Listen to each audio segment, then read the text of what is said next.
It was a long time ago, in the fall of 1968, just before I turned 13. The forest behind our house in southern Ohio was where the world felt most alive, and also, strangely, most quiet. Every October, the leaves would ignite in colors so vivid you'd swear the trees were on fire. Gold, amber, crimson. Like the last roar of summer before winter silenced everything. I used to walk there every day after school, my old mutt Hank trailing behind, tail swishing through the brush like a metronome. It was a place to breathe, away from the noise of siblings, chores, and the tension that sometimes hung heavy at home like humidity. That afternoon, the air had a wet bite to it, and the smell of damp earth mixed with a faint metallic scent of cold water. I'd taken to walking along the stream near the edge of the property, poking at the mud with a stick, mostly just thinking, though at 12, what I was thinking about is hard to remember now. Probably something innocent. Probably something small. But what I found that day wasn't small. It was just a glint, a sharp blink of light in the gray mud. I knelt down, pushed aside some leaves and river muck, and pulled out a ring. Heavy, golden, caked with grime. But even then I could tell it wasn't just a trinket. The inside of the band had writing, nearly faded away. M, forever.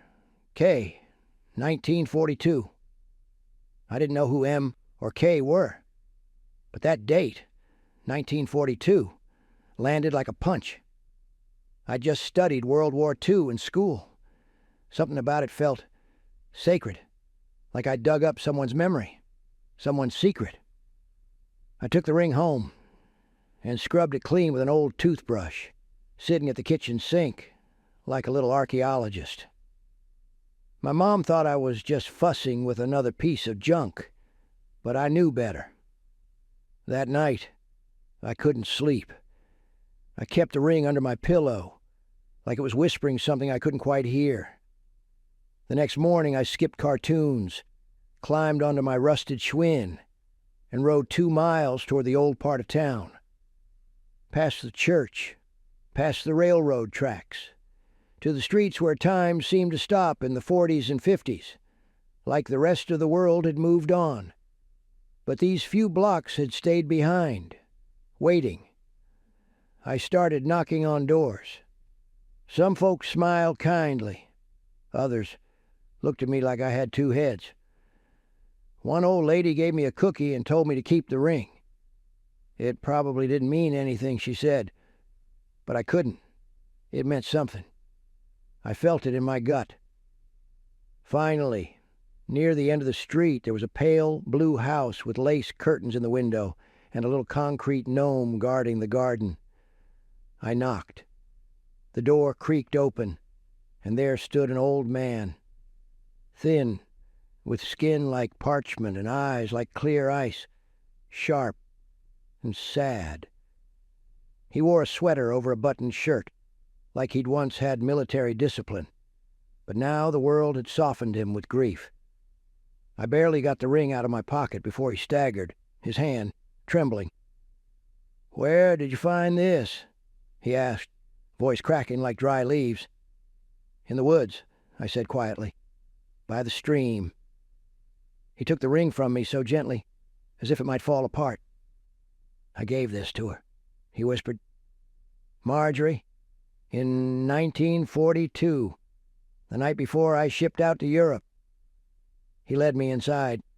The house smelled like cedar and old books. He made me tea, though his hand shook so badly I offered to pour it. On the wall was a photo of a young woman in a wedding dress.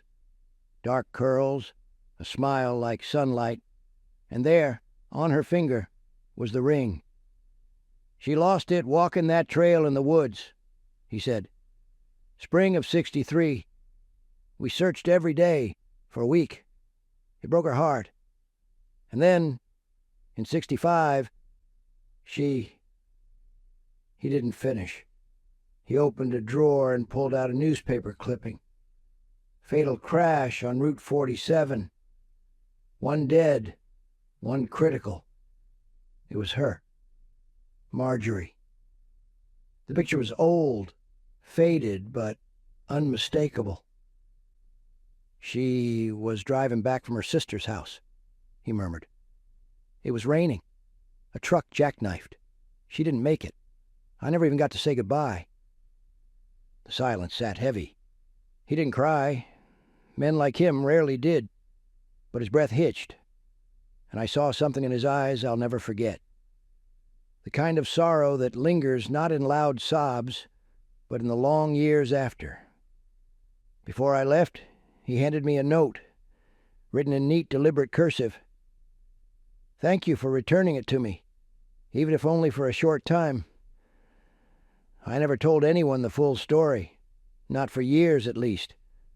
But I kept that note, folded neatly in my desk drawer, long after I moved out, long after that house in those woods were someone else's. I still have it. And sometimes when the air is cool and the leaves begin to fall, I hold it in my hand, and I think of them. I think of the ring that waited, buried beneath time, for love to come back and touch it one more time.